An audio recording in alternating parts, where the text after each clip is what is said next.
Catching hackers and digital hustlers. From anonymous to your accounting future. Why cyber forensics pays more than Silicon Valley. Y'all can spot a catfish on Hinge, expose fake drops on StockX, and identify scam DMs faster than Instagram can verify blue checks.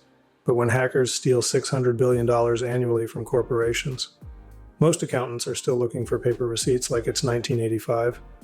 The same generation that jailbroke iPhones in middle school can't trace Bitcoin through a Tumblr or identify a botnet attack. I'm Dr. Fulmore. Today we're diving into the dark web of financial crime, where hackers aren't wearing hoodies in basements anymore.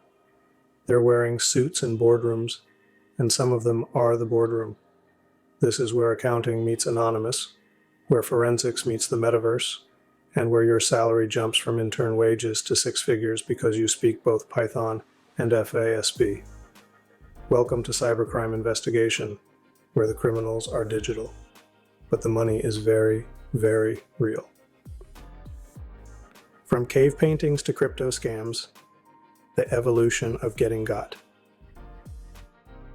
Let me break down the history of fraud in terms you'll actually remember. We've gone through 3 eras of deception, and each one is more sophisticated than your ex's lies. The Paleolithic era was cash-based fraud, literally stealing coins from pouches. Simple, direct, violent. The Neolithic era brought accountants and paperwork, where fraud became intellectual instead of physical. But now, we're in what I call the Geekolithic era, where fraud requires coding skills and crimes happen at light speed through fiber optic cables. The Paleolithic fraudster was a pickpocket or highway robber. They'd physically take your money, and you'd know immediately. Risk was high, reward was whatever you carried. The Neolithic fraudster was your bookkeeper cooking the books, your accountant creating phantom vendors, your CFO manipulating earnings. They used ledgers and paperwork, leaving physical trails. But the Geekolithic fraudster, they're stealing millions while sipping coffee in a WeWork space, using tools you can download from GitHub, attacking companies they've never seen in countries they'll never visit. What's wild is that each era's fraud still exists, just evolved. Pickpocketing became skimming. Cooking books became coding backdoors. Highway robbery became ransomware. The 2017 ICO boom was literally the gold rush reimagined. Everyone selling digital claims to digital mines that didn't exist. Over $9 billion was raised for projects where 80% were scams. People who couldn't spell blockchain were raising millions for blockchain solutions. It was beautiful chaos that created an entire industry of crypto forensics investigators now making $150,000 to $300,000 tracking digital thieves through digital worlds. When your computer becomes the crime scene, the 4 faces of digital evil. Computers aren't just tools anymore. They're accomplices, victims, weapons, and crime scenes all at once. Understanding how computers participate in crime is like understanding how guns don't kill people, but definitely help. The computer's role determines how we investigate, what evidence exists, and whether you'll need a warrant or just admin access. Computer as target is when hackers attack the machine itself. DDoS attacks shutting down PlayStation Network, ransomware locking hospital systems, viruses destroying data. The computer is the victim. It's like vandalism but digital. One ransomware attack on Colonial Pipeline shut down gas supplies for the entire East Coast. The hackers wanted $5 million. They got it in Bitcoin. The FBI recovered most of it because criminals are smart until they're stupid, and they used the exchange with KYC requirements. Computer as tool is when traditional crimes go digital. Embezzlement through Excel, fraud through false invoices, money laundering through PayPal. The computer enables crime that would happen anyway, just faster and bigger. It's like giving a bank robber a teleportation device. One accountant embezzled $50 million using nothing but QuickBooks and email. No sophisticated hacking, just old-fashioned fraud with new-fashioned tools. The investigation required digital forensics, not because the crime was complex, but because the evidence lived in bytes, not boxes. The Computer Fraud and Abuse Act, America's Digital Constitution, Your Legal Boundaries. The CFAA is like the Second Amendment for computers. Everyone argues about what it means, but it definitely gives the government power to prosecute you for things you didn't know were illegal. Passed in 1984, Orwell would appreciate the irony. It makes unauthorized access a federal crime. The problem? Nobody agrees what authorized means. It's like having a law against bad stuff and letting courts decide what's bad. The CFAA has been used to prosecute everything from genuine hackers to employees who checked Facebook at work. Aaron Swartz faced 35 years for downloading academic articles he had legal access to, just in bulk. Meanwhile, actual criminals stealing millions get 5 years. The law is so broad that violating a website's terms of service is technically a federal crime. You lied about your age on a website? Federal criminal. You shared your Netflix password? Federal criminal. You're probably a federal criminal right now and don't know it. But here's why this matters for your career. Understanding CFAA is essential for cyber forensics because it defines what evidence is admissible, what investigation techniques are legal, and what testimony will stand in court. Cyber forensics investigators need to know not just how to find evidence, but how to find it legally. One investigator found definitive proof of insider trading by hacking into the suspect's personal email. Evidence was perfect, method was illegal, case was thrown out, investigator went to prison. The suspect, they went to the Bahamas, know the law or become subject to it. Cryptocurrency, every criminal's favorite monopoly money. The new digital underground.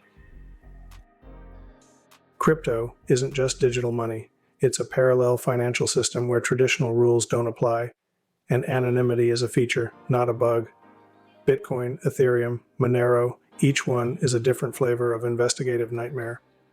But here's the secret banks don't want you to know. Crypto crime is easier to trace than cash crime if you know how to read the blockchain. The blockchain is a permanent public ledger of every transaction ever. It's like if every dollar bill kept a diary of everywhere it's been. Cash doesn't do that. When you understand this, crypto crime investigation becomes archaeology, not mystery. Every Bitcoin transaction is preserved forever, waiting for someone smart enough to connect addresses to identities. One FBI agent told me, criminals think Bitcoin is anonymous. We encourage that misconception. But privacy coins like Monero and Zcash are different. They use cryptographic techniques to hide transaction details. It's like cash that erases its own serial numbers. The IRS has a $625,000 bounty for anyone who can crack Monero. Nobody's claimed it yet. This creates a new career field, cryptocurrency forensics. Starting salary, $120,000. Senior investigators, $250,000. Learn to trace crypto, and you're gold in a digital world. One specialist tracked North Korean hackers through 10,000 Bitcoin transactions across 50 exchanges. Salary after that case? $400,000 plus equity at a blockchain analytics firm. Social engineering, hacking humans instead of hardware. The con artist goes digital. Social engineering is hacking the wetware between your ears instead of the hardware on your desk. It's convincing people to give you access instead of taking it. It's the oldest scam with newest technology. Kevin Mitnick, the world's most famous hacker, said his best tool wasn't code, it was a phone and confidence. He's right, and now he makes $500,000 per speaking engagement teaching companies what he taught himself in prison. The techniques are beautifully simple. Impersonation. Hi, I'm from IT and need your password to fix an issue. Authority exploitation. The CEO needs this wire transfer immediately. Pretexting. I'm updating our records and need to verify your information. These work because humans are helpful, especially to authority. One CEO email scam netted criminals $12 billion last year. Not million, billion. The emails weren't even sophisticated, just, I need you to wire money for a secret acquisition. Don't tell anyone. People did it. Dumpster diving has gone digital. Instead of diving in actual dumpsters, though that still happens, criminals mine social media for information. Your LinkedIn shows where you work, Facebook shows when you're on vacation, Instagram shows your lifestyle, Twitter shows your opinions. Combined, they show everything needed for targeted attacks. One penetration tester got into a Fortune 500 company using only information from employees' social media. Security question was, "What's your pet's name?" Instagram had 47 photos of Mr. Whiskers. Password reset. Account compromised. Company breached. Social media oversharing cost companies $3 billion annually, creating a career field of social media intelligence analysts making $80,000 to $150,000. Malware Museum. From I Love You to Wanna Cry. The greatest hits of digital destruction. Malware has evolved from pranks to weapons of mass destruction. The I Love You virus in 2000 caused $10 billion in damages because people couldn't resist opening an email titled I Love You. It's like the entire world failed a collective IQ test. WannaCry in 2017 shut down hospitals, factories, and governments worldwide, demanding Bitcoin ransoms. NotPetya, disguised as ransomware, was actually nation-state sabotage that caused $10 billion in damages. These aren't bugs. They're features of our connected world. Modern malware is sophisticated beyond belief. Polymorphic viruses change their code to avoid detection, like shapeshifters in a sci-fi movie. Rootkits hide so deep in systems that reformatting doesn't remove them. APTS, advanced persistent threats, live in networks for years, watching, waiting, stealing. One Chinese APT was in OPM's network for over a year, stealing security clearance data on 22 million Americans. They knew more about our government employees than we did. But here's the opportunity. Every piece of malware needs analysis, and malware analysts make $95,000 to $180,000. Reverse engineers who can dissect malware code make even more. One analyst discovered a backdoor in Juniper routers that NSA was using for surveillance. Another found that Stuxnet was designed to destroy Iranian nuclear centrifuges. These aren't just investigations, they're digital archaeology uncovering cyber weapons. The malware analysis field is growing 32% annually because malware is growing exponentially. Learn to analyze malware and you'll never lack for work or money. The dark web, Amazon for criminals, shopping in the shadows. The dark web is like the internet's basement where illegal stuff happens while the parents, law enforcement, pretend not to know. It's not actually that mysterious. You download Tor, find an onion address, and suddenly you're shopping for things that would get you arrested on Amazon. Credit card numbers for $5, complete identities for $100, murder for hire for $10,000, though most are scams run by FBI. It's capitalism without conscience. Silk Road was the dark web's Amazon, processing $1.2 billion in sales before FBI shut it down. The founder, Ross Ulbricht, ran it from public libraries and coffee shops, making $80 million in commissions. He's doing life in prison, but copycats immediately appeared. Alphabet, Hansa, Dream Market, each one bigger than the last.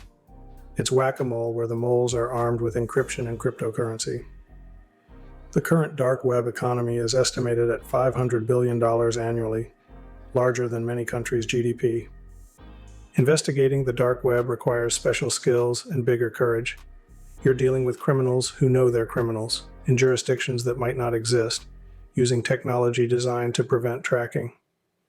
Dark web investigators make $100,000 to $200,000, but the real money is in private sector consulting.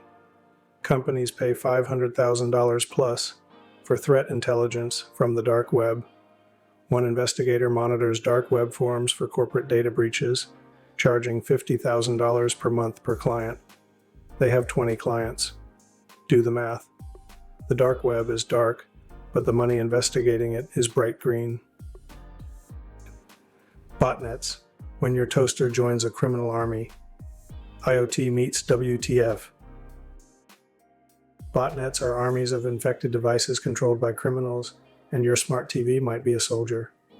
The Mirai botnet infected cameras, routers, and DVRs, creating an army of 600,000 devices that took down half the internet in 2016.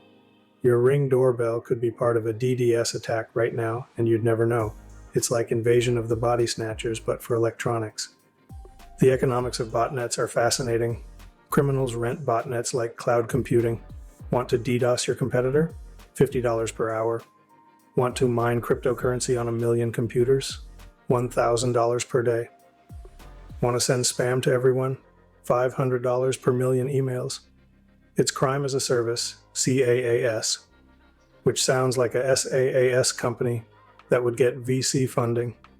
One botnet operator made $10 million renting their network before arrest. They're doing 10 years, but they hid the money in Bitcoin that's now worth $100 million. Botnet investigation is like playing whack-a-mole with millions of moles across the planet. You need to identify command and control servers, track infection patterns, and coordinate with ISPs worldwide. Botnet investigators make $110,000 to $190,000. But the real action is in botnet defense. Companies pay millions for DDoS protection. Cloudflare, which protects against botnets, is worth $25 billion. Their security engineers make $200,000 to $400,000. Learn to fight botnets, and you're essentially a digital NATO, defending the internet from armies of toasters and thermostats. Ransomware, when your files become hostages. Digital kidnapping for profit. Ransomware is kidnapping for the digital age, except instead of people, they take your data hostage. Pay the ransom or never see your files again. It's emotional terrorism with a Bitcoin address. Colonial Pipeline paid $5 million. JBS Foods paid $11 million. CNA Insurance paid $40 million. City of Atlanta said no and spent $50 million recovering. Sometimes paying is cheaper than principled stands. The ransomware economy is sophisticated. There's ransomware as a service, RaaS, where developers create ransomware and affiliates deploy it, splitting profits like a franchise. There's customer service, yes, really, to help victims pay. There's even reputation systems where ransomware groups build trust by actually providing decryption keys. One group has a press release site where they publish stolen data if victims don't pay. They're more professional than some legitimate businesses. Ransomware response is a booming field. Incident responders make $125,000 to $250,000 flying to companies mid-attack. Ransomware negotiators, yes, that's a job, make $500 to $1,500 per hour, talking criminals down from their demands. One negotiator reduced a $50 million demand to $8 million, saving the company $42 million. Their fee? $2 million. Everyone was happy except the criminals, who still got $8 million, so they were pretty happy too. Learn ransomware response, and you're essentially a crisis counselor with a computer science degree and a salary that would make therapists cry. Business email compromise, the simplest scam worth billions, when spelling errors cost millions. BEC, business email. Compromise is the most expensive and simplest cybercrime. No malware, no hacking, just convincing emails that fool smart people into wiring money to criminals. The FBI says BC has cost companies $43 billion since 2016. That's more than the GDP of Jordan, and all it takes is good grammar and timing. The technique is embarrassingly effective. Criminals research companies, identify who approves payments, and when they're traveling. Then they send emails like, "I'm in China closing a deal. Need you to wire $3 million for the acquisition. Confidential. Don't discuss with anyone." The email looks real because they've studied how the CEO writes. One company wired $47 million to criminals thinking it was for an acquisition. The acquisition was the criminal acquiring their money. BEC investigation requires following money at internet speed across international borders. You have 72 hours before the money disappears forever into untraceable accounts. BC investigators make $100,000 to $180,000, but the prevention side pays more. Security awareness trainers who teach employees not to fall for BC make $150,000 to $250,000. One consultant's entire business is pretending to be CEOs and seeing who sends money. Companies pay them $50,000 to test employees. They have a 73% success rate at getting money sent. That's terrifying and lucrative. Phishing, teaching humans to take digital bait. Evolution of the Nigerian Prince. Phishing has evolved from Nigerian princes to deepfake video calls from your CEO. The prince emails still work, amazingly, but modern phishing is targeted, personalized, and nearly indistinguishable from legitimate communication. Spear phishing targets individuals, whaling targets executives, and vishing uses voice calls. It's an entire ecosystem of deception that costs companies $17 billion annually. The sophistication is remarkable. Attackers use LinkedIn to research targets, create identical login pages for credential harvesting, and time attacks for maximum effectiveness Friday afternoon when people are rushing. One phishing email to John Podesta saying, "Someone has your password," led to the 2016 DNC email leak. The email asked him to click a link to change his password. He did. History changed. All from one click. Anti-phishing is a massive industry. Email security companies like Proofpoint and Mimecast are worth billions. Phishing simulation companies test employees by sending fake phishing emails. KnowBe4, which does security awareness training, is worth $3 billion. Their security advocates make $80,000 to $140,000 teaching people not to click suspicious links. It's literally a career in teaching common sense, except common sense isn't common and pays uncommonly well. AI versus AI, when machines fight crime and commit it, the algorithmic arms race. Artificial intelligence in cybercrime is like giving both cops and robbers Iron Man suits. AI helps detect fraud by analyzing patterns humans would never see, but it also helps criminals create deepfakes, automate attacks, and bypass security. It's an arms race where the weapons are algorithms and the battlefield is your data. AI-powered fraud detection is miraculous. It analyzes millions of transactions in milliseconds, identifying anomalies that indicate fraud. PayPal uses AI to review 1.4 billion transactions annually, stopping $7 billion in fraud. The AI learns from every transaction, getting smarter constantly.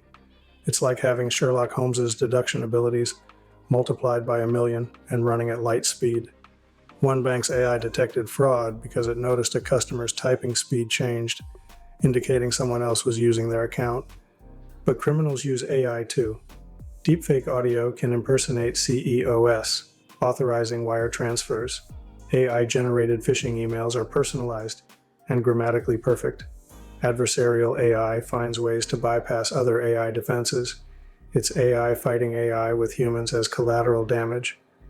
AI security specialists make $150,000 to $350,000 because they need to understand both AI and security, a combination rarer than ethical politicians.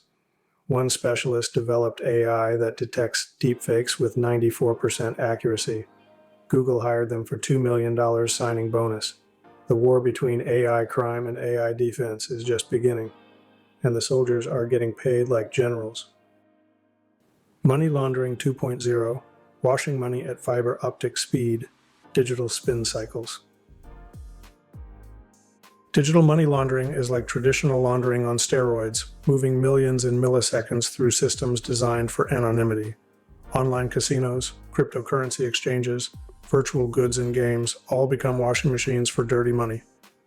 One criminal laundered $4 million through Fortnite V-Bucks. Yes, Fortnite. The game your little brother plays is also a money laundering platform. The techniques are creative beyond belief. Criminals buy in-game currencies with dirty money, sell accounts with those currencies for clean money. They use cryptocurrency tumblers to mix coins until origins are untraceable. They layer transactions through dozens of payment processors across multiple countries. One scheme moved money through 147 different payment systems in 23 countries in 4 hours. By the time investigators figured out the first hop, the money had hopped 146 more times. AML, anti-money laundering, in the digital age requires speed, sophistication, and serious computing power. Digital AML analysts make $90,000 to $160,000 tracking money through cyberspace. Cryptocurrency AML specialists make even more because they need to understand both traditional finance and blockchain technology. One specialist traced $280 million through DeFi protocols, recovering $180 million. Their reward? A $3 million consulting contract with the FBI. Digital money laundering is complex, but catching it pays simply very well. The IC3, FBI's complaint department for the Internet, where cyber victims cry. The Internet Crime Complaint Center, IC3, is like Yelp for cybercrime victims, except instead of bad restaurant reviews, it's someone stole my identity and bought a yacht. The IC3 received 800,000 complaints in 2022 with losses exceeding $10 billion. That's just reported losses. Actual losses are estimated at 10 times that. Most people don't report because they're embarrassed they fell for hot singles in your area want to meet. The IC3 data is a goldmine for understanding cybercrime trends. Romance scams cost victims $1 billion. Loneliness is expensive. Investment fraud costs $3 billion. Greed is more expensive. BAC costs $2.7 billion. Stupidity is most expensive. The data shows cybercrime is equal opportunity. Victims range from teenagers to seniors, individuals to Fortune 500 companies. Nobody's immune, which means everyone needs protection, which means careers in cyber protection are recession-proof. Working with IC3 data creates opportunities. Threat intelligence analysts using IC3 data make $95,000 to $165,000. Researchers studying patterns make similar amounts. One analyst used IC3 data to identify a romance scam ring operating from Nigeria, leading to 47 arrests. Another identified patterns in cryptocurrency fraud that led to new detection algorithms. The IC3 is basically a free database of crime patterns waiting for smart analysts to find patterns worth millions in prevention. Digital evidence. Your hard drive never forgets. Silicon snitches. Digital evidence is like DNA evidence for crimes, except there's more of it and it's harder to destroy. Every device stores evidence. What you did, when you did it, where you were, who you communicated with. Your phone knows you better than your therapist, and it will testify against you in court. One criminal's fitness tracker placed them at the crime scene when they claimed to be home. Their Fitbit literally convicted them. The types of digital evidence are endless. Browser history shows intent. Email shows communication. Metadata shows truth when documents lie. Cloud storage shows everything you thought was private. One insider trader was caught because their Google searches included how to insider trade without getting caught. They got caught. Another criminal deleted everything but forgot about Windows volume shadow copies, which preserved everything they deleted. Technology wants to preserve data. Criminals want to destroy it. And technology usually wins. Digital evidence recovery is a booming field. E-discovery professionals make $85,000 to $155,000. Computer forensics experts make $95,000 to $185,000. Mobile device forensics specialists make $100,000 to $195,000 because everyone commits crimes on their phones now. One specialist recovered deleted texts that proved a CEO knew about fraud. The texts were deleted but recovered from an iPhone backup the CEO didn't know existed. The recovery led to conviction, and the specialist now charges $750 per hour as an expert witness. Your devices remember everything, and people who can make them talk get paid very well. Chain of custody, keeping evidence legal, digital evidence handlers. Chain of custody for digital evidence is like keeping a receipt for every person who touches evidence, except the evidence is intangible and can be modified by looking at it wrong. Break the chain and your perfect evidence becomes worthless. It's like having video proof of a crime, but filming it illegally, so it can't be used. The evidence is real, but legally it doesn't exist. The requirements are strict. Document who collected evidence, when, where, how, and why. Create forensic images, exact copies, immediately. Use write blockers to prevent modification. Generate hash values, digital fingerprints, to prove nothing changed. Log every access, every analysis, every transfer. One investigator forgot to document transferring evidence between computers. The defense argued contamination. Case dismissed. The criminal walked free because of missing paperwork. Digital evidence management specialists make $80,000 to $145,000 ensuring evidence stays admissible. They're basically digital librarians with legal knowledge and OCD about documentation. One specialist developed a chain of custody system for a Fortune 500 company that survived 47 legal challenges. They now consult at $500 per hour, teaching other companies their system. Proper evidence handling isn't sexy, but improper handling is career-ending.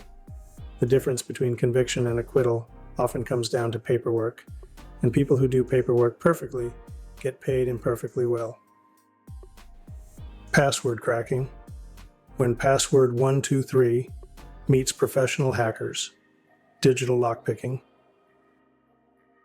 Password cracking is like lockpicking for the digital age, except the locks are made of math and the picks are made of processing power. The average password can be cracked in under 6 hours. Password 123, 0.29 seconds. Your birth year, 2 seconds. That clever substitution where you use that for adds maybe 10 minutes. Your password isn't as secure as you think, and people who prove that make $100,000 to $200,000. The techniques are varied and devastating. Dictionary attacks try common passwords. Brute force tries every combination. Rainbow tables pre-compute hashes for instant lookup. Social engineering just asks nicely. One penetration tester cracked 80% of a company's passwords using LinkedIn data and a dictionary of Marvel character names. The company was full of nerds. Another cracked the CEO's password because it was his Porsche's license plate, visible in his Instagram photos. Password security consulting is lucrative because everyone's bad at passwords. Security consultants who specialize in password policies make $120,000 to $220,000. Penetration testers who demonstrate weak passwords make similar amounts. One consultant's entire business is password auditing, charging $25,000 to crack company passwords and present findings. They have a 100% success rate at finding weak passwords and a 90% rate at making executives angry. But angry executives pay well to not be angry again, so the business thrives. Encryption, the digital safe that sometimes opens itself. Mathematical protection. Encryption is supposed to make data unreadable to anyone without the key, like a safe that turns your money into abstract art until you enter the combination. It's math protecting secrets, and when it works, it's unbreakable. When it doesn't, it's like locking your door but leaving the window open. The difference between secure and insecure encryption is worth about $30 billion in prevented crime annually. The types of encryption read like a math textbook: AES, RSA, ECC, each with different strengths and weaknesses. AES 256 would take all the computers on Earth longer than the universe's age to crack. But here's the thing. You don't crack good encryption, you go around it. Find the password written on a sticky note. Catch the data before encryption or after decryption. Use side channel attacks that analyze power consumption. One researcher cracked encryption by listening to CPU sounds. Yes, computers literally whisper their secrets if you know how to listen. Encryption specialists make $130,000 to $250,000 because they need to understand both math and human nature. Cryptographers who design encryption algorithms make even more. But the real money is in quantum-resistant encryption, preparing for when quantum computers make current encryption obsolete. Those specialists make $200,000 to $400,000 because they're protecting against threats that don't exist yet. It's like selling insurance for alien invasions, except the aliens are coming and they're made of qubits. Biometrics, when your body becomes your password. Fingers, faces, and fraud. Biometrics seemed like the perfect solution. Passwords you can't forget because they're literally part of you. Fingerprints, facial recognition, iris scans, even vein patterns. Your body becomes your password. Except bodies can be copied, faces can be deep-faked, and fingerprints can be lifted from photos. The German Chaos Computer Club defeated Apple's Touch ID using a photo of a fingerprint. So much for revolutionary security. The legal implications are fascinating. In the US, police can force you to unlock your phone with your fingerprint, but not with your password. Fifth Amendment protects what you know, not what you are. So criminals use passwords, law enforcement hates them, and biometric companies pretend this isn't a problem while making billions. One company's facial recognition was defeated by a printed photo. Their stock dropped 30%. They now use liveness detection, which can be defeated by video. Security theater at its finest. Biometric security specialists make $110,000 to $210,000 because someone needs to make biometrics actually secure. Anti-spoofing researchers make similar amounts figuring out how to detect fake fingerprints and deepfake faces. One researcher developed a system that detects deepfakes by analyzing blood flow patterns in faces. Real faces have subtle color changes from heartbeats. Deepfakes don't. They sold the technology for $50 million. Your heartbeat becomes your password until someone figures out how to fake that too. Cloud forensics, investigating crimes in the sky when evidence floats.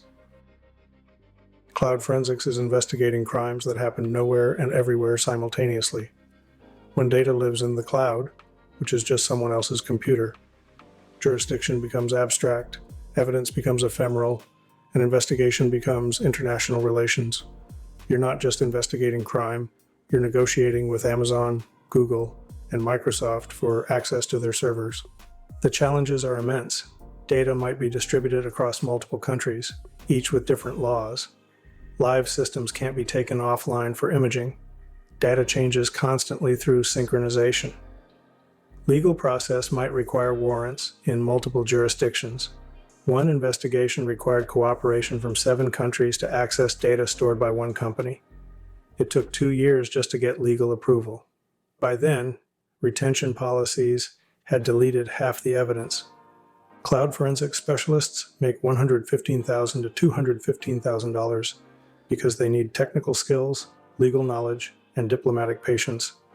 They're part investigator, part lawyer, part negotiator.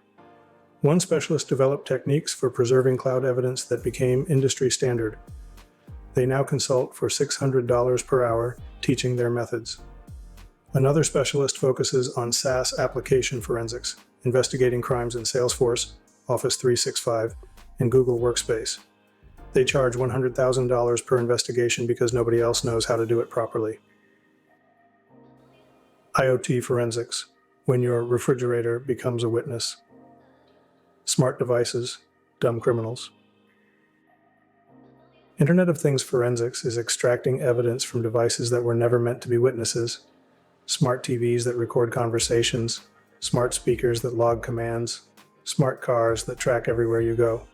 Your home is testifying against you and it doesn't even know it. One murder was solved because the victim's smartwatch showed their heart stopping at a different time than the suspect claimed. The watch was literally a witness to murder. The variety of IoT devices makes investigation complex. Every device has different storage, different formats, different extraction methods. A smart doorbell might store video locally, in the cloud, or both. A smart thermostat knows when you're home. A smart car knows where you've been, how fast you drove, even if you were wearing a seatbelt. One drug dealer was caught because their smart car's GPS showed repeated visits to known drug corners. They claimed to be an Uber driver. The car's data showed no passengers. Busted by their own BMW. IoT forensic specialists make $105,000 to $205,000 because every case is different and every device is a puzzle. One specialist focuses entirely on vehicle forensics, extracting data from cars' infotainment systems. They charge $15,000 per vehicle examination because modern cars store everything: contacts, texts, navigation history, even your Spotify preferences. Another specialist investigates smart home crimes, piecing together timelines from dozens of connected devices. They solved a burglary by proving the homeowner was lying, using their own smart lock's access logs. The house literally contradicted its owner's testimony. Mobile forensics. Your phone knows too much. Pocket crime computers. Your smartphone is a surveillance device you voluntarily carry that records everything about your life: location, communication, browsing, photos, apps, even your health data. It knows you better than you know yourself, and it will snitch on you faster than a scared accomplice. Mobile forensics is making phones confess their secrets, and phones are terrible at keeping secrets. The extraction techniques are sophisticated. Logical extraction gets what the phone's willing to share. File system extraction goes deeper. Physical extraction gets everything, including deleted data. One investigator recovered deleted messages from a burner phone that proved conspiracy. The criminals thought burner phones were untraceable. They were wrong. Another recovered Snapchat messages that were supposed to disappear. Nothing disappears, it just hides until someone with the right tools finds it. Mobile forensics examiners make $95,000 to $195,000 because phones are now the primary evidence source in most crimes. Certified mobile examiners make even more. One examiner specializes in app forensics, extracting data from specific applications. They charge $500 per app per phone because each app stores data differently. Another focuses on mobile malware forensics, investigating phones infected with spyware. They discovered state-sponsored malware on journalists' phones, leading to international incidents and a $400,000 consulting contract with a media company. Incident response digital first responders when hackers attack. Incident response is like being a firefighter for cyber attacks, except the fire is invisible, spreads at light speed, and might be coming from inside the building.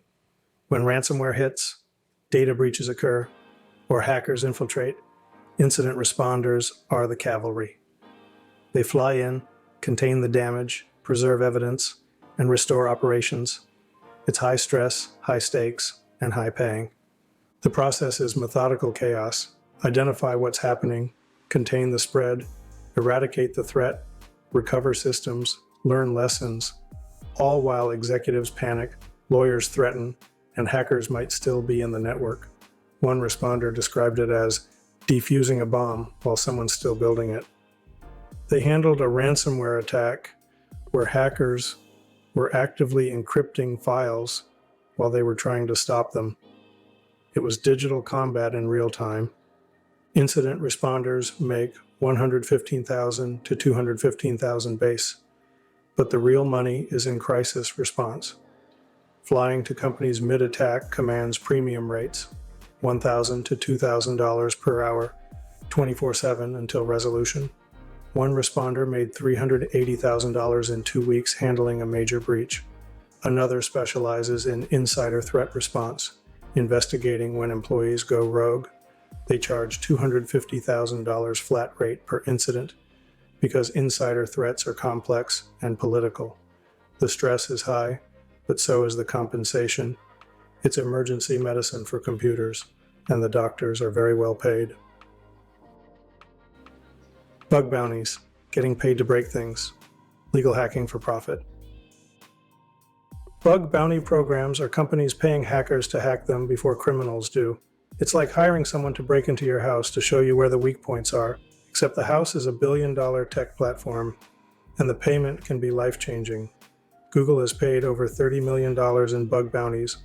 One hacker made $2 million in a year just finding bugs. The economics are beautiful.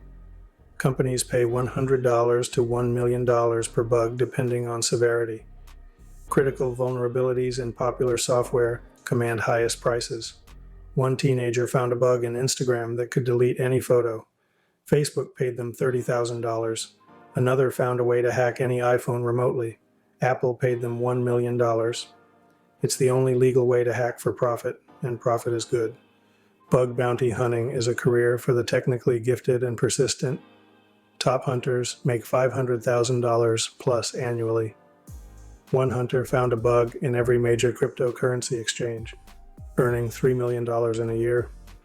Another specializes in finding bugs in medical devices, potentially saving lives while making $300,000 annually. Companies like HackerOne and BugCrowd facilitate programs, taking a cut but providing structure. They're worth billions because they've gamified security. Hackers compete to find bugs, Companies compete to pay more. Everyone wins except criminals who would have exploited those bugs.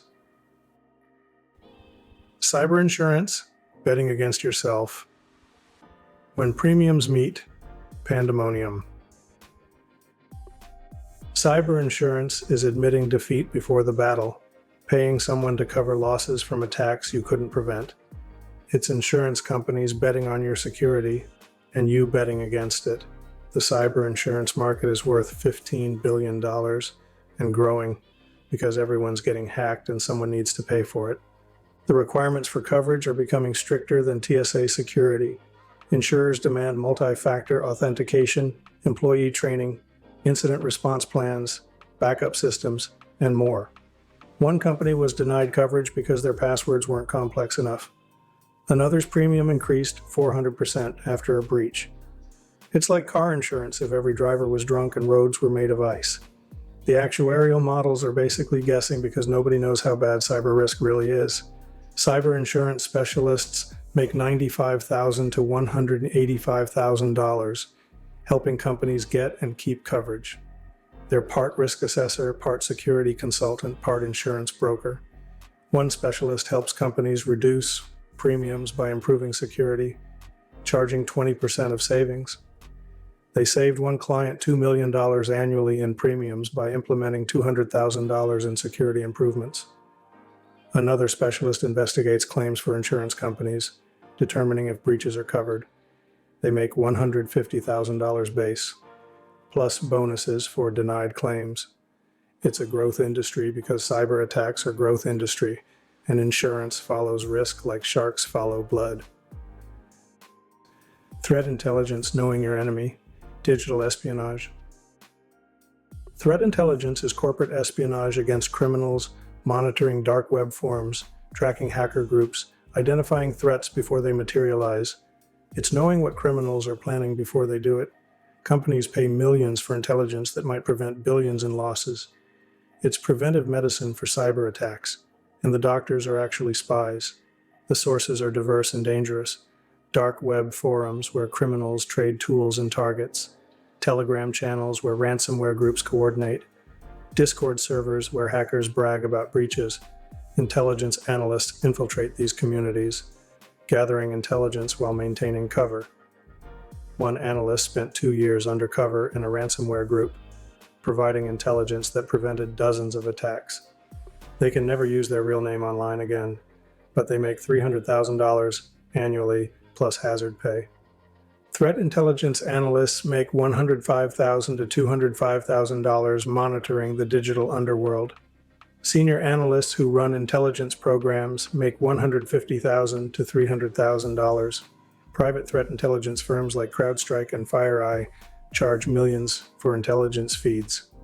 One firm charges $500,000 annually just for access to their threat database.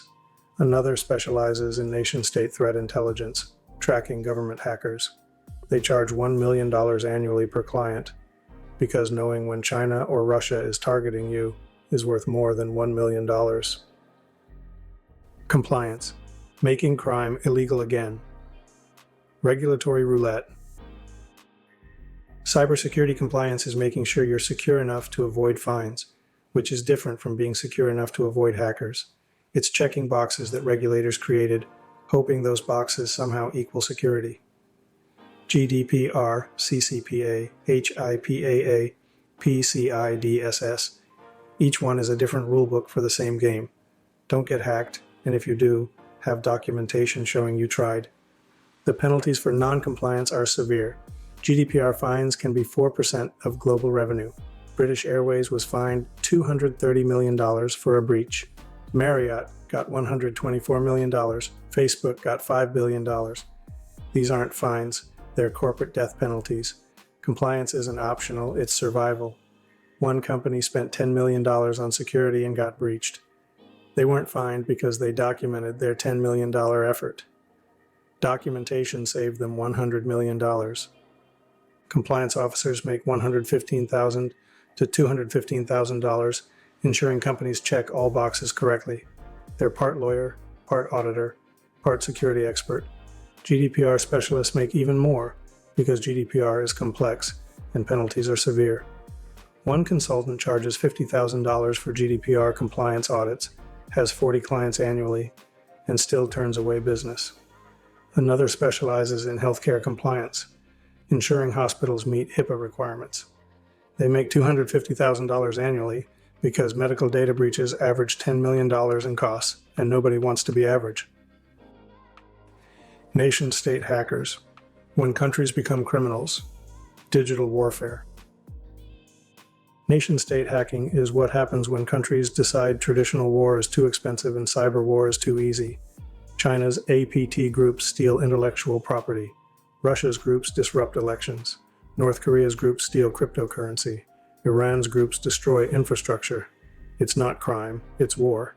But the battlefield is your computer, and you didn't know you were drafted. The sophistication is staggering. Stuxnet, allegedly US/Israeli, destroyed Iranian nuclear centrifuges using code so complex it took years to understand. Russia's NotPetya caused $10 billion in damage globally. China's APT-1 stole intellectual property worth $600 billion. North Korea's Lazarus Group funds their nuclear program through cybercrime. These aren't hackers in hoodies. They're military units with budgets bigger than some countries' entire military. Defending against nation-states is a lucrative career. Nation-state threat analysts make $125,000 to $250,000. Incident responders specializing in nation-state attacks make even more. One expert charges $2,000 per hour helping companies recover from nation-state attacks. Another runs a firm that only handles nation-state incidents, charging minimum $1 million per engagement. They're booked solid because nation-states are actively attacking constantly. It's not if you'll be targeted, it's when, and defenders who can fight nation-states can name their price. Building your cybercrime fighting career.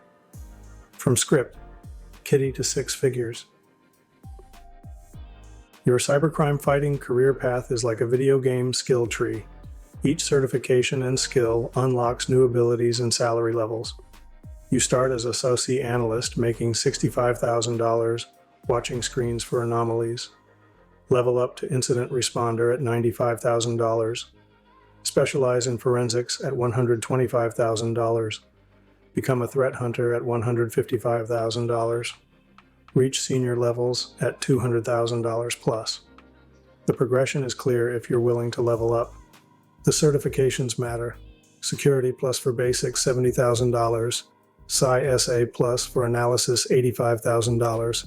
GCIH for incident handling $105,000. GNFA for forensics $125,000. OSCP for penetration testing $145,000. Each cert adds $10,000 to $20,000 to your salary. Stack them strategically. One professional has 15 certifications and makes $350,000.